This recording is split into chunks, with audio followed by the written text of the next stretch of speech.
नमस्कार दोस्तों। आज यहाँ बात करेंगे हम लोकसभा चुनाव सर्वे के बारे में। जो लोकसभा का हमारा चुनाव चल रहा है, जिसमें 284 लोकसभा सीटों पर वोटिंग हो चुकी है। इन 284 लोकसभा सीटों पर चुनाव हो चुका है। उसमें अब तक क्या डिसीजन सामने आया है, जनता का क्या निर्णय है 284 लोकसभा सीटों पर। क्या बीजेपी के साथ जनता दिखाई दे रही है या फिर कांग्रेस के साथ जनता दिखाई दे रही है? किसको मिलेंगी ज़्यादा सीटें?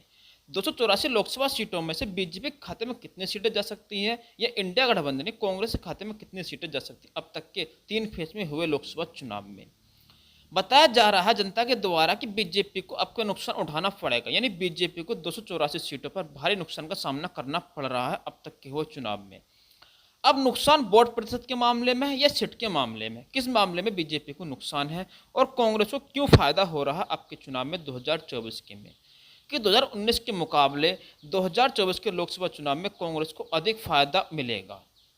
अब ऐसे क्या बात है जिससे कांग्रेस को फायदा मिल रहा है और आपकी राय में क्या है कि आप किसको प्रधानमंत्री देखना चाहेंगे, किस पार्टी को कितनी सीटें मिल सकती हैं, हमें कमेंट बॉक्स में जरूर बताएं। फिर हम आपको बताते हैं कि अब तक किस पार्टी को कितनी सीटें मिलेंगी और किसकी बन सकती है सरकार 2024 के लोकसभा चुनाव में। तो साथ ही वीडियो के अंत तक जरूर बने रहें और यदि आप हमारे चैनल पर नए हैं तो पहले चैनल को सब्सक्राइब कर बेल आइकन जरूर प्रेस कर दें, जिससे आने वाली सही वीडियो आपके पास तक पहुँच सके। अब तक हुए चुनाव में 19 अप्रैल को 21 राज्यों की 102 सीटों पर पहले फेज में, दूसरे फेज में 26 अप्रैल को 12 राज्यों की 88 सीटों पर, तीसरे फेज में 7 मई को 13 राज्यों की 94 सीटों पर, जिसमें 284 सीटों पर अब तक हमारा चुनाव हो चुका है, यानी वोटिंग हो चुकी है। इसमें दिखाया जा रहा है कि बीजेपी को अधिक नुकसान का सामना करना पड़ रहा है क्योंकि बीजेपी से जनता अधिक नाराज है और जिसका खामियाजा भाजपा को उठाना पड़ेगा 2024 के लोकसभा चुनाव में। अब जनता क्यों नाराज है? क्योंकि जो बीजेपी सरकार में वैक्सीन लगी है कोरोना की, उसमें भी हार्ट अटैक के मामले सामने आ रहे हैं। उधर WHO ने सिद्ध कर दिया है कि इस वैक्सीन से हार्ट अटैक के मामले बन सकते हैं और जगह जगह हार्ट अटैक के मामले सामने आए हैं, जिसमें जैसे खबर फैली देश में जनता में जो गुस्सा उत्पन्न हुआ और बीजेपी के खिलाफ जनता ने अपना क्रोध दिखाना शुरू कर दिया है और जो वोट बीजेपी का था अब तक, वो भी अब कांग्रेस की तरफ जाता दिखाया जा रहा है। उधर रोजगार को लेकर जो युवाओं में गुस्सा उत्पन्न हुआ है, यानी क्रोध उत्पन्न हुआ है युवाओं में, युवाओं का वोट भी जो कांग्रेस की तरफ जा रहा है।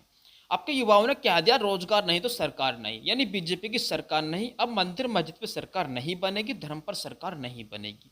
क्योंकि रोजगार नहीं मिलेगा तो धर्म का हम क्या करेंगे? जब तक खाने को नहीं मिलेगा धर्म हमें खाने को नहीं देगा, इसलिए हमें रोजगार चाहिए। और बीजेपी रोजगार के मामले में बिल्कुल फिसड्डी सरकार निकली, तो इस कारण जो युवाओं का वोट जा रहा है वो भी कांग्रेस की तरफ जा रहा।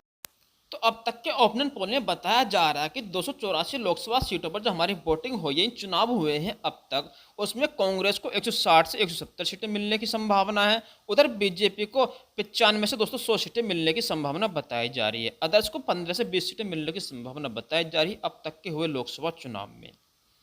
अब देखते हैं ये कि सरकार किसकी बनती है, क्या यह जनता का निर्णय सही निकलता है कांग्रेस को वोट देने का, ये गलत निकलता है, या फिर कांग्रेस की सरकार बनेगी, बीजेपी की सरकार बनेगी। हम आपको बताते रहेंगे पल पल की अपडेट के साथ। फिर आज की वीडियो यहीं पर समाप्त करते हैं, मिलते हैं अगली वीडियो में। नमस्कार दोस्तों।